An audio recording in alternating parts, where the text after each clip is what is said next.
கர்த்தருடைய பரிசுத்த நாமத்துக்கு மகிமை உண்டாவதாக. திரும்பவுமாய் உங்களை சந்திக்கிறதுல கர்த்தருக்குள் நாங்கள் மகிழ்ச்சி அடைகிறோம். கர்மேல் தெய்வ சபையின் சார்பாக எங்களுடைய அன்பை வாழ்த்துக்களையும் தெரிவித்துக் கொள்கிறோம். கர்த்தர் நல்லவர், அவருடைய கிருபை என்றும் உள்ளது. நம்ம எப்பொழுதும் கூட கண்களை மூடி கர்த்தரை நோக்கி பார்க்கிறோம். ஹல்லேலூயா, ஸ்தோத்திரிக்கிறோம்ப்பா.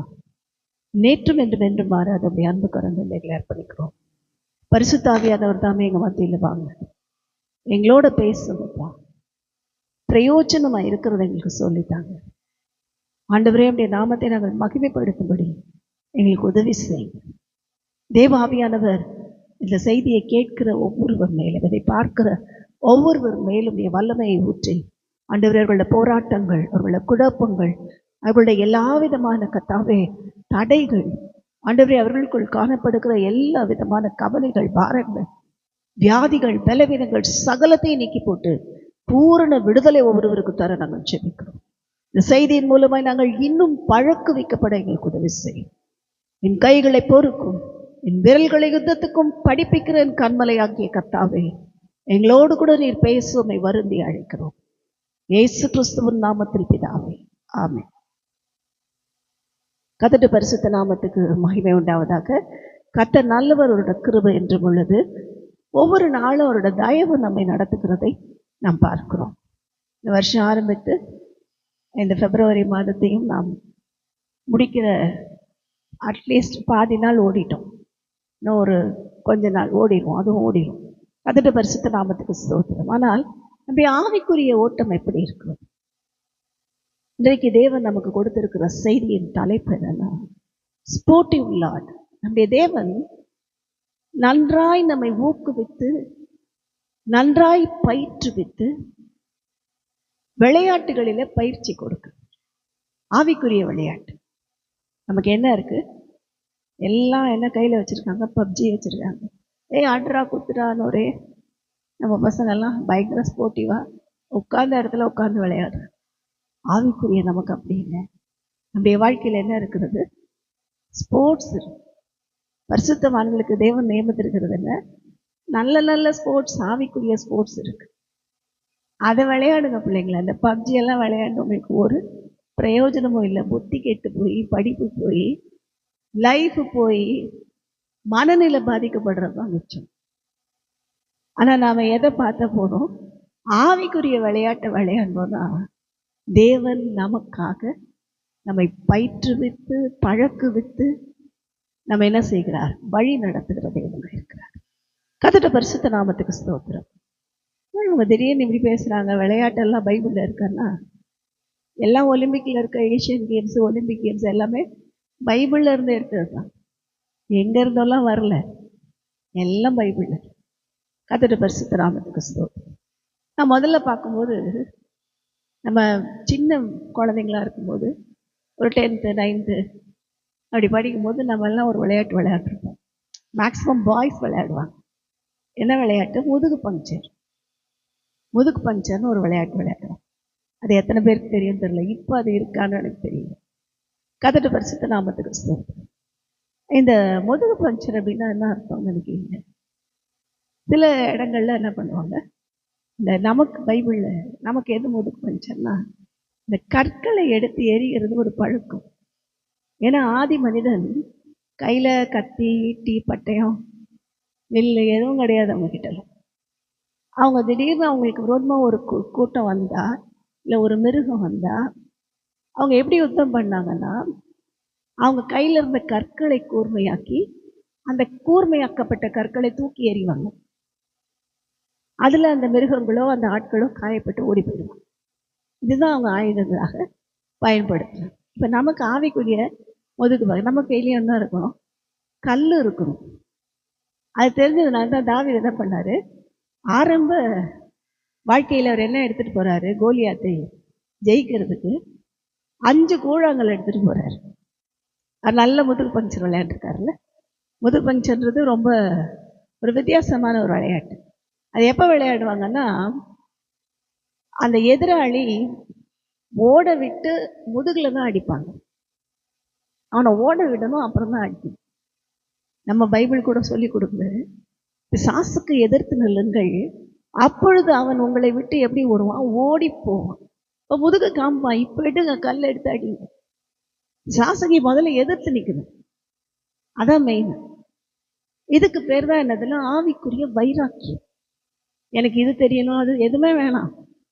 என் தேவன் பெரியவர், என்னை அழைத்தவர் உண்மை உள்ளவர், அவரை தவிர வேற தெய்வம் இல்லை. என்னோட வாழ்க்கை, என்னுடைய எல்லாம் அவர் கையில இருக்கு. பாட்டு பாடணும்ல, உமக்காக யாவையும் சகித்துக் கொள்வேனே என்று சொல்லி அவருக்காக வைராக்கியம் பாராட்டுகளோட வாழ்க்கையில கல்லு போதும் முதுகு பஞ்சர் விளையாடுறதுக்கு. கூழாங்கல் இருந்தா போதும், அவன் ஓடுவான், நம்ம அடிப்போம். ஆவிக்குரிய வைராக்கியம் உள்ளவர்கள் எதிர்த்துனா போதும், சாத்தான் ஓடிப்போம், சாசு ஓடி போவான். இப்ப கல் எடுத்து அடிங்க, ஒரு கல்லு போதும், கோலியாத் விழுந்தது போல அவனை விழத்தல். கர்த்தருடைய பரிசுத்த நாமத்துக்கு ஸ்தோத்திரம். அப்ப என்ன செய்யணும்? இந்த விளையாட்டை கத்துக்கணும். ஆவிக்குரிய வாழ்க்கையில தேவ வைராக்கியம் இருக்கும். தாவீதுக்கு ஏதோ குருட்டாம்போக்கில் அடிச்சு அவர் ஜெயிக்கல. அவருக்குள்ள ஒரு வைராக்கியம் இருந்தது. நான் ஆராதிக்கிற தேவன் எவ்வளவு பெரியவர். அவர் போய் கோலியாத்துக்கிட்ட சவால் விடும்போது என்ன சொல்றாரு? நீ நிந்திக்கிற சேனைகளின் கர்த்தராகிய நாமத்துல, கர்த்தருடைய நாமத்துல உனக்கு முன்பாக வருகிறேன். கர்த்தருடைய பரிசுத்த நாமத்துக்கு ஸ்தோத்திரம். அந்த சின்ன வயசுல ஒரு வைராக்கியம் இருந்தது. இன்னைக்கு நீங்கள்லாம் என்ன பண்ணணும்? கர்த்தரோட பிள்ளைகள், சேஷமா வாலிப பிள்ளைகள், சிறு பிள்ளைகளுக்குள்ள என்ன இருக்கணும்? ஆவிக்குரிய வைராக்கியம் இருக்கும்.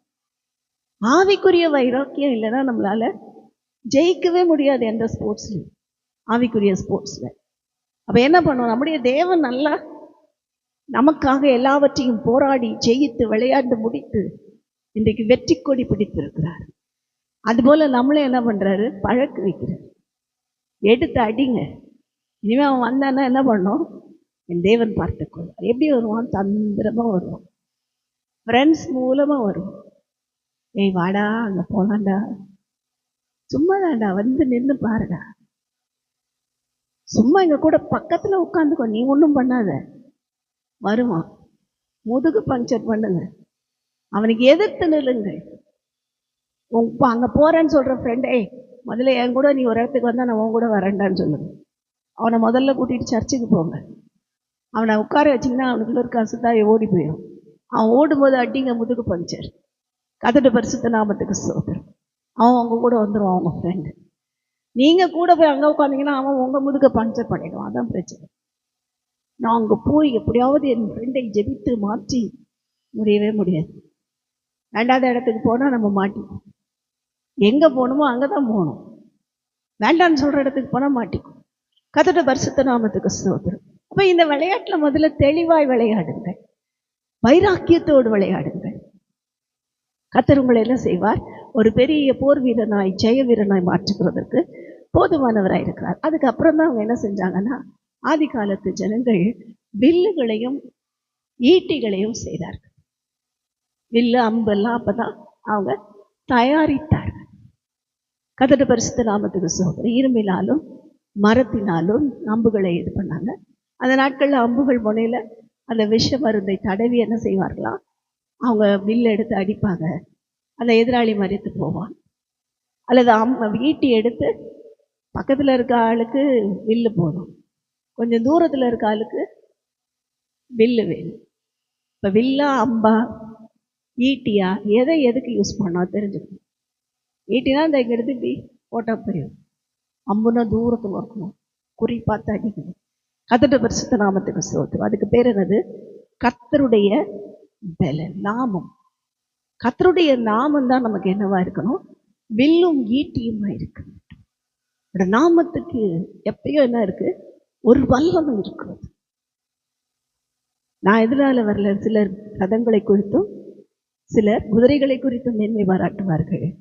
நாங்களோ எங்கள் தேவனுடைய நாமத்தை குறித்து எல்லாமே வேற ஒன்றை குறித்து, ஈட்டியை குறித்தோ வில்லை குறித்தோ அம்பை குறித்தோ மேன்மை பாராட்ட மாட்டோம். இதுதான் இன்னைக்கு தேவன் சொல்ற. அவரோட நாமத்தை குறித்த ஒரு மேன்மை, அந்த நாமத்தை குறித்த ஒரு அறிவு. அவனும் வருவான், சும்மா வரமாட்டான். எதிராளியும் கல் வச்சிருப்பான், எதிராளிகிட்டையும் வில்லு இருக்கும், ஈட்டி இருக்கும். அவன் எப்படி வரானோ தெரிஞ்சுக்கணும். அதுக்கு என்ன வேணும்? அவருடைய நாமத்தை அறிந்து கொள்ளுகிற அறிவின் வாசு.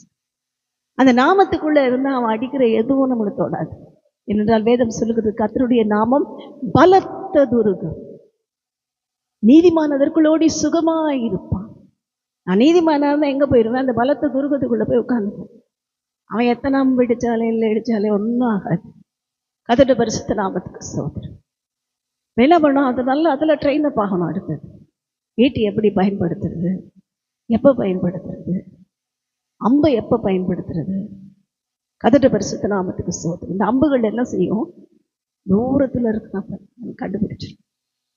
அந்த எதிராளியை கண்டுபிடிச்சு அடித்து அவரை நொறுக்கி போடும். அதுக்கு காரியம் என்னன்னா நம்முடைய ஜெபம். உட்கார்ந்த இடத்துல நம்ம பண்ற ஜெபம் எங்கேயோ இருக்கிற சத்துருவை தோற்கடிக்கும். ஜெபம் இல்லைன்னா நம்மளால ஒன்றும் செய்ய முடியாது. கர்த்தருடைய பரிசுத்த நாமத்துக்கு ஸ்தோத்திரம். ஜெப வாழ்க்கை, முதல்ல கர்த்தரை குறித்த வைராக்கியம், அவருடைய நாமத்தை குறித்த அறிவு. அது மாத்திரம் இல்லை, நமக்கு ஜெபம் இருக்கும். ஜெபம் இருந்தாதான், ஜெபத்தினாலே தூரத்தில் இருக்கிற எதிரியை கூட அம்பை கொண்டே ஒரு வசனம் சொன்னா போகும், எதிராளி அவுட். கர்த்தருடைய பரிசுத்த நாமத்துக்கு ஸ்தோத்திரம். ஜெபிக்கும் போது வசனத்தை சொல்லி ஜெபம் பண்ணு. இப்படி சொன்னீங்களா ஆண்டவரே, இப்படி செய்வேன்னு சொன்னீங்களா ஆண்டவரே, இதுக்கு விரோதமா சத்துரு போராடுறாங்க, நீங்க கிரியை செய்யுங்க. நாம் ஜெபிக்கிறோம் பார்த்தீங்களா, அது ஒரு பெரிய ஸ்போர்ட்ஸ், ஆவிக்குரிய ஸ்போர்ட்ஸ். உட்கார்ந்த இடத்துல விளையாடுறதா, அதுதான் இந்த ஸ்போர்ட்ஸோட பேரு. நல்ல முழங்கால் போட்டு அழகா ஜெபம் பண்ணிப்பார். தெரியும், முடியாதவர்கள் உட்கார்ந்து ஜெபம் பண்ண ஜெபத்தை கர்த்தர் கேட்பார். முடியலனாலும் போட்டு அப்படிலாம் தேவன் ரொம்ப கண்டிப்பான நம்முடைய இயலாமையை அறிந்திருக்கிறார், நம்முடைய பலவீனங்களை அறிந்திருக்கிறார். தேவ சமூகத்தில் நாம் ஜெபிக்கிற ஜெபங்களை அவர் கேட்கிறார். அதை ஒரு நாளும் தள்ளுக்கிறவர் அல்ல. அடுத்தது என்னது? துதி.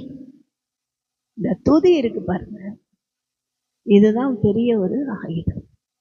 துதிக்க துதிக்க துதிக்க சத்ருவின் சேனைகள் ஒன்னோட ஒன்னு அடிச்சுட்டு வரும். கர்த்தருடைய பரிசுத்த நாமத்துக்கு ஸ்தோத்திரம். அப்ப ஜெபமும் துதியும் தான் நமக்கு வில்லும் அம்பும் ஈட்டியுமா இருக்கிறது. இன்னைக்கு நாம ஒரு முடிவு எடுப்போம், ஆண்டவரே நம்முடைய நாமத்தை குறித்த வைராக்கியம் மாத்திரம் இல்ல, வில்லு அம்பு ஈட்டி இருக்கிற ஒரு ஆவிக்குரிய வாழ்க்கை எனக்கு தாரும் என்று சொல்லி ஜெபிப்போம். மூன்றாவதாக முக்கியமான ஸ்போர்ட்ஸ் என்னன்னா, அப்போஸ்தலனாகிய பவுல் மென்ஷன் பண்ண ஸ்போர்ட்ஸ் மல்யுத்தம், ரெஸ்லிங் சொல்லுவாங்க, எல்லாம் பார்த்துருப்போம். இந்த மல்யுத்தம் பண்றதுக்கு என்ன வேணும்? மல்யுத்தம் பண்ற ஸ்போர்ட்ஸ் மேனுக்கு என்ன வேணும்னா நல்ல பலன். நோஞ்சா மாதிரி இருக்கிறவன் போய் எதிராளி கூட போராட முடியும். அப்ப நான் என்ன பண்ணணும்? என் எதிராளியை விட நான் பலன் உள்ளவனாய் மாறேன், பலன் உள்ளவளாய் மாறேன். எனக்கு பலன் எங்கிருந்து கிடைக்கும்? நான் ஓடுறது என்னால இல்லை, என்னுடைய பலன் எல்லாம் அவர் தான். என்னுடைய பலவீனத்தில் அவரோட பலத்தை பூரணப்படுத்துகிறவர் அவர் தான். எனக்கு எல்லா பலவீனமும் இருக்கு, நடக்க முடியல, உட்கார முடியல, எழுந்திருக்க முடியல, பேச முடியல, கண் பார்வை வேற சரியா இல்லை, பலனே இல்லை, என்ன பண்றது? ஆனாலும் பலனற்ற சூழ்நிலைகள்ல கர்த்தர் நம்ம என்ன செய்கிறார்? பலப்படுத்துகிறது. என்னை பலப்படுத்துகிற கிறிஸ்துவினாலே எல்லாவற்றையும் செய்ய எனக்கு பலன் உண்டு என்று சொல்லி பவுல் சொன்னது போல நம்மையும் சொல்ல வைக்கிறது. என்ன செய்கிறார்? பலப்படுத்துகிறார். போதும் படுத்திருந்தது எந்திரிங்கிறார், போதும் சூரச்செடி கீழே படுத்திருந்த எந்திரிப்போ ஓடு என்று சொல்லுகிறார். கர்த்தருடைய பரிசுத்த நாமத்துக்கு ஸ்தோத்திரம். அப்ப கர்த்தருடைய பலன் நமக்கு வேணும். முதல்ல கர்த்தருடைய அவருடைய வைராக்கியம் இருக்கணும், கர்த்தருடைய நாமத்தை குறித்த அறிவு இருக்க வேண்டும். மூன்றாவது, அந்த வில்லு அம்பு போல நம்முடைய ஜெப வாழ்க்கையும் துதி வாழ்க்கை எப்பயும் நம்மோடு கூட இசைந்து இருக்க வேண்டும். அது மாத்திரமல்ல, கர்த்தருடைய பலன் நம்மளே நிறைந்திருக்க வேண்டும். அடுத்ததாக நாம் பார்க்கும்போது அடுத்த ஸ்போர்ட் என்னன்னா ரன்னிங் ரேஸ். இது ரொம்ப முக்கியமான ஒரு ரேஸ், ஆவிக்குரிய வாழ்க்கையில முக்கியமான ஒரு ரேஸ். இந்த ஆவிக்குரிய ஓட்டத்தை எங்க ஓடணும், எப்படி ஓடணும் எல்லாம் இருக்கு. எப்படி ஓடணும்னா என் இஷ்டமா ஓட முடியாது, நினைச்ச ட்ராக்ல எல்லாம் ஓட முடியாது. எனக்குன்னு நியமித்திருக்கிற ட்ராக்ல தான் நான் ஓடும். ட்ராக் மாத்தினா ஃபெயில் ஆகிடும். பவுல் அதில் பரிசுத்த நாமத்துக்கு ஸ்தோத்திரம், என் ட்ராக்ல தான் ஓடணும், நிறைய பேர் செய்யற தப்பு என்னன்னா, யாரோ ஒருத்தரை பார்த்து காப்பி அடிச்சு ஓடுவாங்க. அந்த ஊழியக்கார மாதிரி நான் ஆகணும் அப்படின்னு சொல்லி அவரை பார்த்து காப்பி அடிப்பாங்க. இவரை மாதிரி நான் பெரிய ஆள் ஆகணும், அவரை மாதிரி கண்ணமூடி பண்ணுவாங்க ஜெபம். அந்த ட்ராக்ல ஓட பார்ப்பாங்க. இல்லை இல்லை, எனக்கு தேவன் நியமித்து இருக்கிறார். எனக்குன்னு ஒரு ஸ்டைல் இருக்கு, எனக்குன்னு ஒரு யூனிக் கேரக்டர் இருக்கு, எனக்குன்னு ஒரு யூனிக்னஸ் இருக்கு. எல்லாத்துலயும் இருக்கணும். நம்ம யாரும் கிடையாது. நம்மை தெரிந்து கொண்ட தேவன் சர்வ வல்லமை உள்ளவர். நான் எப்படின்னா யாரை பார்த்தாலும் காப்பி அடின்னு சொல்ல மாட்டேன். நம்ம காப்பி அடிக்கணும்னா காப்பி அடிக்க வேண்டிய ஒரே ஒருத்தர் யாருன்னா அவர் தான். அவரை பார்த்து காப்பி அடிங்க.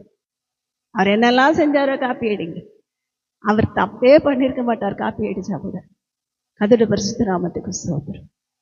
ஆனா எந்த மனுஷனையும் காப்பி அடிச்சாரு. யாரையும் ஹீரோ வர்ஷிப் பண்ணிடாது. யாரு இவர் தான் எனக்குன்னு சொல்லிடாது.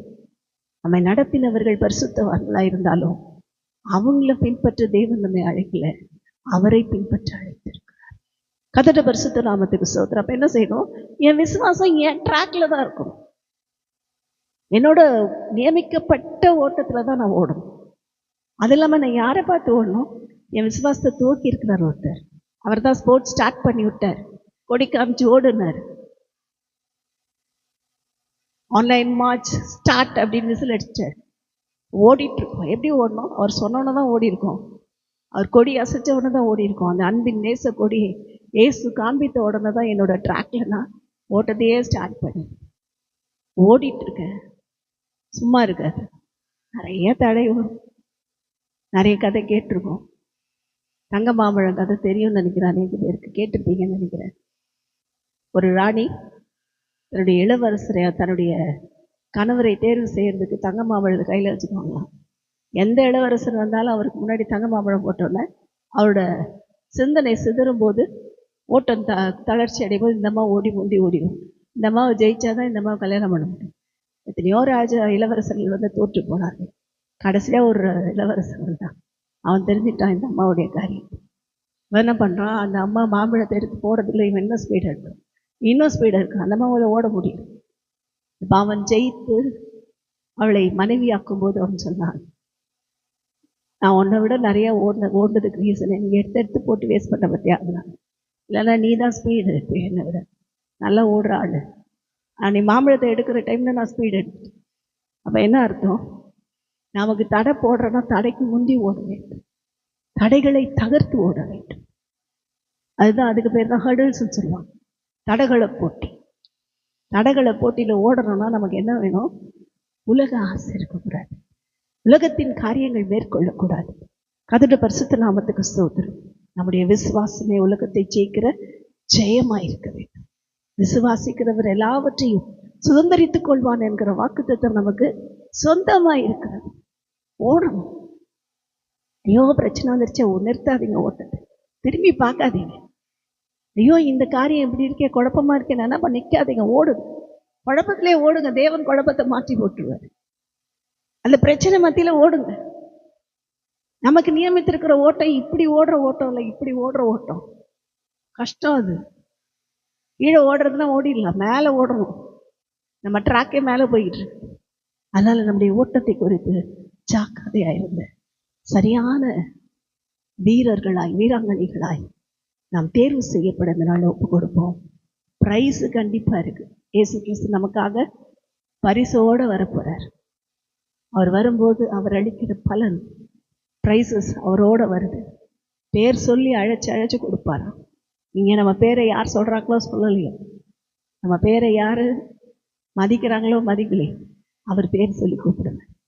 என் மகளே, என் மகனேன்னு நம்ம பேர் சொல்லி அழைத்து நமக்காக பிரைசஸ் ரெடியா வச்சிருக்காரு.